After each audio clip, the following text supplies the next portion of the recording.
Ramalan Jayabaya, Kiamat tahun 2022. Sri Aji Joyoboyo sejak masih dalam kandungan sudah mempersatukan dua kerajaan yang terpisah oleh sebuah sungai yang masih misterius menjadi Kediri. Joyoboyo buah hati daripada kisah Romeo dan Juliet dari tanah Jawa antara putra mahkota Jenggala dan Daha yakni Raden Panji, Inu Kertapati, dan Dewi Sekartaji.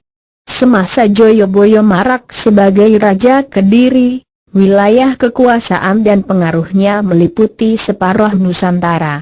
Pada masa itu juga kebudayaan Jawa mencapai puncaknya di bidang ilmu pengetahuan, sastra, dan seni. Kitab-kitab dari Mahabharata dan Ramayana diterjemahkan ke dalam bahasa Jawa kuno. Sri Aji Joyoboyo juga seorang nujum masyhur yang diakui selama berabad-abad. Dan salah satu yang dianggap tidak masuk akal karena belum terbukti kebenarannya ialah prediksi mengenai hari kiamat pada tahun 2100 atau 2022 Masehi. Sejak tanah Jawa diisi oleh manusia untuk kedua kalinya, maka selama 700 tahun pertama, 700 tahun kedua, dan 700 tahun ketiga akan mengalami zaman-zaman berbeda tiap 100 tahun. Zaman kala Bendu, zaman kala Suba, dan seterusnya akan berakhir pada 2022 dan terjadilah kiamat atau pergantian zaman baru yang berbeda dibandingkan 2100 tahun sebelumnya. Setelah hari akhir atau kiamat atau ganti zaman baru itu, maka Pulau Jawa akan diisi manusia untuk ketiga kalinya. Kalender suku Maya di Amerika Latin juga akan berakhir pada Desember 2012, dan di sana pun akan terjadi kiamat, pemurnian bumi, atau memasuki zaman baru.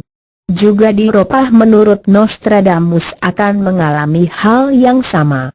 Lain Eropa, lain Amerika Latin, dan lain pula Pulau Jawa. Masing-masing ketiga tempat tersebut mengalami zaman baru di waktu yang berbeda, dan karena berbeda maka yang terjadi bukanlah kiamat besar-besaran.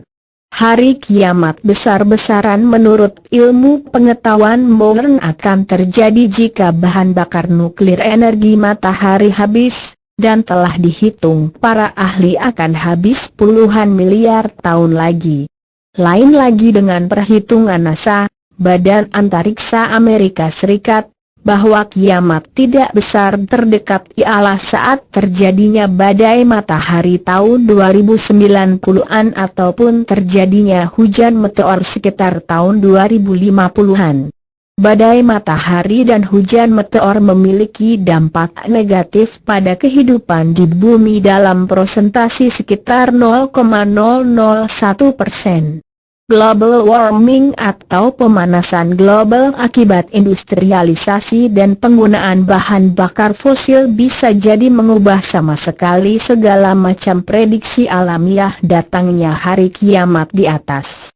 Akibat ulah manusia yang asik dengan teknologi modern dan pengetahuan super modern itu, maka datangnya hari kiamat bisa saja setiap waktu dan setiap tempat akan terjadi kiamat masing-masing.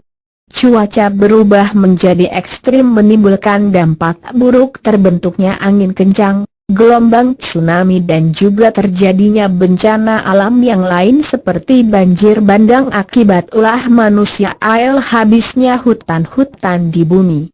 Usaha yang dilakukan oleh segala macam badan dunia mulai dari PBB hingga Greenpeace tampak jelas tidak akan mampu menghentikan global warming itu sendiri, hingga kelak terjadinya kiamat bumi, yang otomatis akan menghentikan segala ulah manusia dan juga memulihkan keadaan menjadi seperti sedia kala kembali.